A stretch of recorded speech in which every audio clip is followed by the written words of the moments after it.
It is always a pleasure to be here, and I do thank you for the invitation to come and do this. I think one of the things we have to learn about is our history. And I know I don't do the greatest job in the world, but I'm excited to come every time to tell you what I can. I'd like to encourage others to help with the process, so I talked with Ms. Terry Bailey, who is from the Pleasant Street area, and she shared the information that I'm going to share with you today.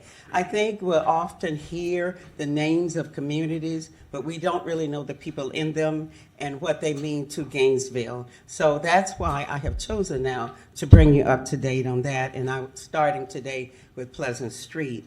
So I'm going to read to you what she shared with me so that I can give it the kind of recognition that she did. Pleasant Street was established around 1858, immediately after the Civil War.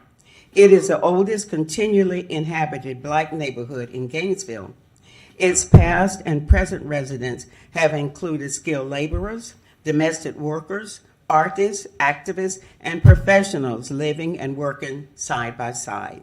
Pleasant Street is home to many important people, was home to many important people, including Josiah T. Walls, Florida's first Black congressman, and community activist Rosa B. Williams, who we know inhabited that area.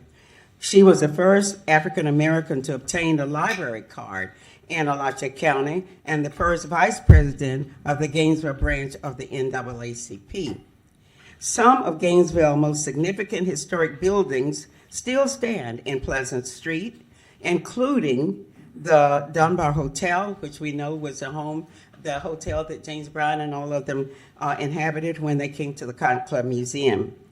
This hotel is still there. It is the two-story building right behind Gainesville Police Department, the tall pink building. I'm hoping one day to get a marker there to associate it with that era and with the Cotton Club Museum. I think we need to mark Gainesville history while we can. So when I'm gone, I'm 85, and I'm going to be here a long time to come. But when I'm gone and others my age are gone, we're going to be able to look at our Gainesville and say, this is our history in its truest form.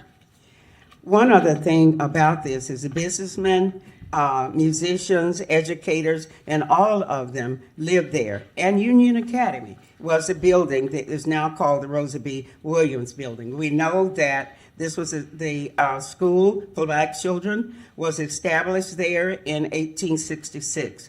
When speaking of historic buildings in Pleasant Street, one must mention the historic churches founded in the late 1800s to early 1900s that still stand today, including Mount Pleasant Methodist Church, Friendship Baptist Church, and Old Mount Carmel, which is now Prayers by Faith. And we know that Old Mount Carmel was a home for the beginning of the Civil Rights Movement with Reverend Wright. So I thank you for this moment with you, and I hope that I've shared something that will be of value. Absolutely. Let me ask you one question, Yes. And you may or may not know, but it just occurred to me. Do we know if Pleasant Street and Pleasant Street neighborhood came first, or if Mount Pleasant Church came first, and did the names work with each other? I think the street came first. Okay. That's been my information, and then they built the church. So I think, Gotcha. But during that time, I think it was that way because at one time streets in Gainesville were all names Right. and not numbers. So, All right. okay. Thank you. Thank you.